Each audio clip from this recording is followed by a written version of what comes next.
Here's the inside of your water cabinet. You got your three-stage water filter, sediment, carbon, and then carbon block filters. You should replace the sediment once every 6 months, and then the two carbon filters once every year. And they've actually improved their water quality recently. It used to be like within 6 months, your sediment filter would be like a nasty brown color, but this is about 6 months, and it's not actually that dirty. So they must have improved their filtration down the line. Your filter wrench is going to be right here. You do have individual shutoffs on either side. If you want to bypass the filter, turn both of these off and turn this one on. That's your bypass that goes around there. The red doesn't mean hot. That just I just had red PEX when I replaced this last year. Last year or 2 years ago during the big freeze, when everything froze, I had to replace this section, and all I could get at Lowe's was red PEX. Your main shutoff is down there. You do have a backflow prevention device right before the valve right there. And you do have heat tape. The heat tape goes all the way up and around into the water heater, comes in to the water heater, goes back around every single pipe and all the way down into the house, all the way to where it branches off for the first time. So your heat tape protected all the way inside, water heater protected. And we did have our first big freeze last night. It was down to I think it was 12 degrees, and it said it felt like 0 degrees outside. So the water heater did the hot water did freeze up. It was probably just kind of like a little tiny blockage right in here. So that's why I went ahead and ran the heat tape inside, and it's still only 20 degrees. It's pretty cold out. But that cleared itself up. Like as soon as the temperature got over like 16 degrees, that automatically cleared itself up. So with the heat tape going through the water heater, you'll never have a problem. This is your temperature control device. It turns on at like 32, 33 degrees and turns off at 50 degrees. So it'll keep the heat tape off during the summer and when you don't need it hot. The heat tape is a 30-foot self-regulating. So the hotter it gets, the less energy it's going to use. So you don't really have to worry about it using a lot of energy as it warms up. But when it gets cold, it's going to be pumping heat into every single possible place that you could freeze. So you should be pretty good there. Just keep your covers on your spigots. Those don't usually freeze around here for some reason, but I went ahead and got you covers for every single spigot. So that's that. On your water heater panel, there's going to be a hole. You're going to have to come and press the power button. Whenever the power goes out, just come in, press the power button there. I'll press the power button there and leave it on normal.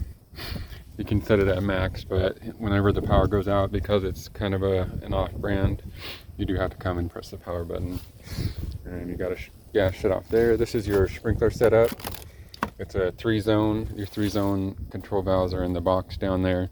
One goes to the front flower bed and one goes to the side garden beds out there.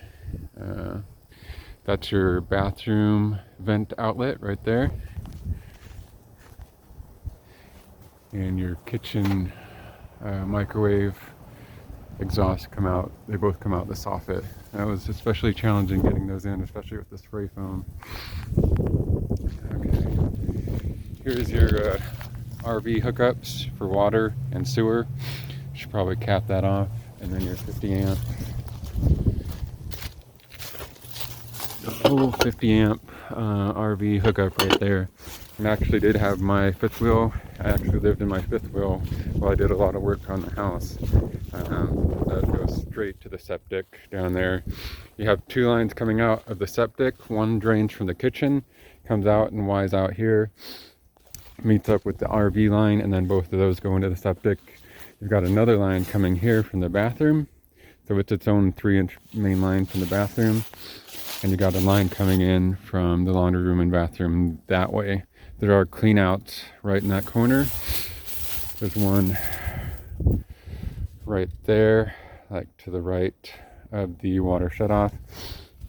And there's one right in here for the other bathroom. So if you ever get a clog, you should never get a clog. Just start digging in that corner, start digging around here, and then to the right of the water shutoff. They're not that deep. And then you got a major Y right here where a bunch of the lines meet. And then the septic is right around here. So just start digging in there, not too hard. The lines come out of the septic to about 5 feet in from the property line, and they just go straight this way. There is a clean out like right in here somewhere. If you ever need to find that, let me know. I do have a picture somewhere that shows the distance from this tree over here to that clean out. And then your field line just goes right along the back of the property line right there, about 5 feet in, straight back, about 25 feet. You're going to want to move your propane tank over right here. Put your propane tank right there, and all the propane companies, they'll hook you up for a couple $100. The only thing they won't do is dig the trench. At least one of the companies I talked to said they wouldn't dig the trench, but they would do all the lines at cost. So very cheap. Like, they want your business for sure. And they usually rent it, like if you rent a tank from them, they only charge like $5 a year to rent it. But that's a good tank. I paid good money for that tank. So I'll go ahead and move that over there. Coming around. We are full winter. It's only 20 degrees. It's cold. This here is an old butane. That's an old butane tank that's actually buried under the ground. Can't really do anything with that. Butane isn't really used anymore. But here's where you'd come in with your propane. You just drop down. You'd have a little PVC unit or a steel union there with a shutoff. You'd go straight down to the ground and straight over to the new location of the propane tank there. But I only use, like, even during the cold, I take long baths every night, and I'm still only using like 7 gallons a month. So I've been using this tank the entire time I've been here. Filled up once a month, and that's plenty of propane, and I use a lot of propane. So yeah, in the electrical box here, I'm gonna relabel these before I go. But you got your AC, you got your range for the electric range in the kitchen, and the RV is on that same circuit as well.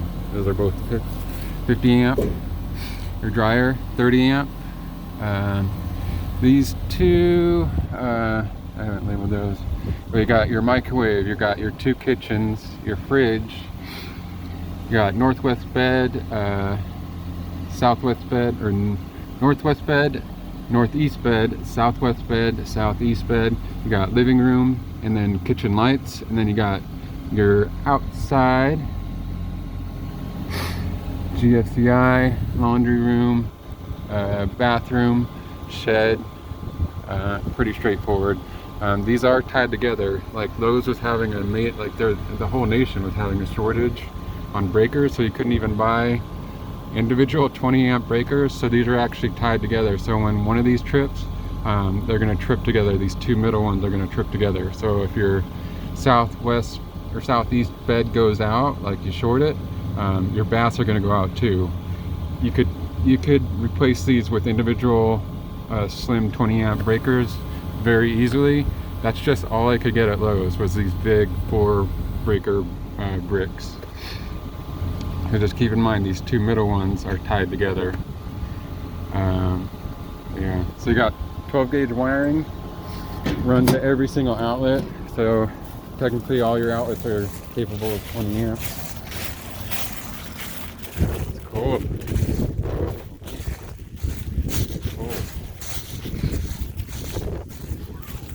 Security lights are all the way around. That GFCI is tied to the living room circuit. That one is on the living room circuit as well. It's not GFCI though. This outlet's on the shed circuit. Shed has its own circuit.